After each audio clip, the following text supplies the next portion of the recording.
भाई आदरणीय सेवकलाल रावत जी, आदरणीय राधेलाल रावत जी, अनवर सिद्दीकी जी और बालेंद्र यादव जी, हमारे आपके सबके प्रत्याशी आदरणीय अखिलेश यादव जी के प्रत्याशी, आदरणीय मायावती जी के प्रत्याशी, आदरणीय अन्ना महाराज जी और जितने भी हमारे समाजवादी पार्टी के बहुजन समाज पार्टी में नेतागण और इस ब्लॉक के सभी सम्मानित बुजुर्गों, नौजवान साथियों, माताएं, बहनें और खास तौर से पत्रकार एक बात तो विधायक जी ने कही, सोच रहा था विधायक जी नहीं कहेंगे तो मैं आपको समझा दूंगा कि भाई भाई होता है। और गांव में एक कहावत है कि खून हमेशा पसीने से गाढ़ा होता है। तो विधायक जी ने जो बात कही है, ना तो राधेलाल जी और सेवकलाल जी में अंतर है, ना सेवकलाल जी और राधेलाल जी में अंतर है। और एक बात सेवकलाल जी ने कही कि प्रत्याशी महोदय बसपा से भी चुनाव लड़े तो दूसरे नंबर पे थे, सपा से चुनाव लड़े तो दूसरे नंबर पे थे। तो प्रत्याशी महोदय ने सोचा कि अकेले अकेले लड़ेंगे तो दूसरे पे रहेंगे, इसलिए जोड़ दो। गठबंधन हो गया तो अब बताओ किस नंबर पे रहेंगे? नंबर 1 पर रहेंगे। तो इसलिए कोई गुमराह करने आए, कोई कुछ भी कहने आए। अब पहले चरण का जब चुनाव हुआ और कल ही तय हो गया कि भारतीय जनता पार्टी खाता नहीं खोल पा रही 8 की 8 सीटों पर, तो अब उत्तर प्रदेश के मुख्यमंत्री जी क्या कह रहे हैं? हम तो साधु संतों का बड़ा सम्मान करते हैं और आस्था भी है, लेकिन नकली साधु संतों पे नहीं। ये प्रदेश एक साधु संत से परेशान हो गया और ये जिला दूसरे साधु संत से परेशान हो गया। ये दोनों एक जैसे हैं। योगी आदित्यनाथ बता रहे हैं कि हनुमान जी किस जाति के थे। बताओ, कोई आदमी इतना कौन सा दिव्य ज्ञान उनको प्राप्त हो गया कि वो भगवान की जात बताने लगे। फिर जब समझ गए कि हनुमान जी का गदा चल गया तो पश्चिमी उत्तर प्रदेश में गए, कहे कि विपक्ष के साथ अली है, हमारे साथ बजरंगबली हैं। ये आप कौन होते हैं तय करने वाले? हम लोग उस परंपरा और संस्कृति के लोग हैं। हम अली को भी मानते हैं, बजरंगबली को भी मानते हैं, हम राम को भी मानते हैं, रहीम को भी मानते हैं। ये देश सबको मिला करके बना है।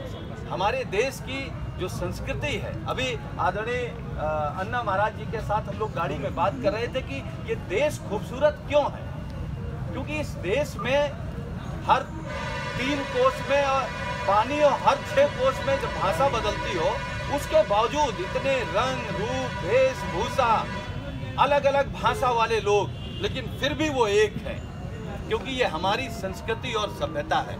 हमारे पुरखों ने हमारे लिए यही छोड़ के गए हैं कि हम कितना भी बिगड़ जाएंगे, लेकिन अगर अपनी संस्कृति और सभ्यता याद रखेंगे तो हमारा नुकसान नहीं होगा। लेकिन जिस तरीके से भारतीय जनता पार्टी हमको आपको बांटना चाहती है, आज बात वो कर सकते हैं, लेकिन बताइए पिछड़े और दलितों का आरक्षण छीनने का काम किसने किया? यही भारतीय जनता पार्टी के लोगों ने। हम लोग उस परंपरा के लोग हैं कि समाजवादी पार्टी हो या बहुजन समाज पार्टी, हम चाहते हैं कि गरीब की तरक्की हो, और गरीब की कोई जात नहीं होती, ये बात हमेशा याद रखना। हम लोग गांव के हैं और हमारे गांव में हर तरीके के, हर जाति के लोग हैं। गरीब की कोई जात नहीं होती, गरीब का कोई धर्म भी नहीं होता। गरीबी से बड़ा अभिशाप क्या होगा? लेकिन अगर गरीबी के खिलाफ कोई लड़ेगा तो समाजवादी पार्टी लड़ेगी, बहुजन समाज पार्टी लड़ेगी, अन्ना महाराज लड़ेंगे। और आपके मान सम्मान के लिए मैंने पिछली जगह भी कहा, यहाँ भी कह रहा हूँ, अगर आप चाहते हो कि अस्पताल में दवाई मिले तो आपको अन्ना महाराज को सांसद बनाना होगा। आप चाहते हो कि आपको बच्चों की पढ़ाई अच्छी हो, उनका भविष्य अच्छा हो, तो आपको अन्ना महाराज को सांसद बनाना पड़ेगा। आप अगर चाहते हो जात पूछ करके पुलिस डंडा न मारे, आपसे पैसा न वसूल करे, थानेदार हो, तहसीलदार हो या आपका लेखपाल हो, वो आपसे पैसा ना ले, तो आपको अन्ना महाराज को सांसद बनाना पड़ेगा। और इसलिए बनाना पड़ेगा, जब आप अन्ना महाराज को सांसद बनाएंगे तो माननीय अखिलेश यादव जी के हाथ मजबूत होंगे। माननीय मायावती जी के हाथ मजबूत होंगे। और ये भारतीय जनता पार्टी के लोग ये जानते हैं कौन लोग हैं। ये जब सपा, बसपा और राष्ट्रीय लोक दल 3 दल केवल मिल गए तो कहते हैं कि महागठबंधन है, ठगबंधन है। हम कहते हैं अगर 3 दलों को मिलने पे आप ठगबंधन बता रहे हो तो आप तो 44 पार्टियों के साथ गठबंधन करके चुनाव लड़ रहे हो। आप अपना बताओ आप क्या हो, तब ये नहीं बोलते। मायावती जी, अखिलेश यादव जी गठबंधन कर लें तो कहते हैं कि सांप और छछूंदर मिल गए। ये सांप और छछूंदर अखिलेश यादव और मायावती जी को नहीं कह रहे हैं, ये उत्तर प्रदेश के पिछड़े और दलितों को चिढ़ाने की बात करते हैं। और पिछड़े और दलितों को सांप और छछूंदर कहने वाले लोग फिर उम्मीद क्या करते हैं कि भारतीय जनता पार्टी उम्मीद करती है कि यही पिछड़े और दलित हमको वोट दे देंगे। हम लोग जात के आधार पर राजनीति करने वाले लोग नहीं हैं।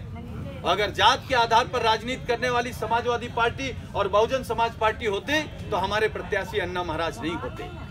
हमारे प्रत्याशी अगर अन्ना महाराज हैं तो इसका प्रमाण है कि समाजवादी पार्टी और बहुजन समाज पार्टी जात के आधार पर काम नहीं करती। और मैंने उन्नाव में भी उस दिन कहा था, बसपा के साथियों के बीच हम और माननीय अन्ना महाराज जी बसपा के नेताओं के साथ बैठक कर रहे थे कि आप इतिहास पढ़ लेना, जब पिछड़ों की आवाज, बड़ी समाज का व्यक्ति आवाज उठाता है तो लोग उस आवाज को दबा नहीं पाते। जब दलितों की आवाज, बड़ी जात का कोई व्यक्ति उठाता है तो उस आवाज को कोई दबा नहीं सकता। आप बताइए, समाजवादी आंदोलन देखिए, जनेश्वर मिश्रा जी कौन थे, ब्रजभूषण तिवारी कौन थे, मोहन सिंह जी कौन थे, कपिल देव सिंह जी कौन थे, आचार्य नरेंद्र देव जी कौन थे, डॉक्टर लोहिया कौन थे, महात्मा गांधी कौन थे। इन सब लोगों ने पिछड़े और दलितों की और गरीबों की आवाज उठाई और उस आवाज को फिर देश दबा नहीं पाया।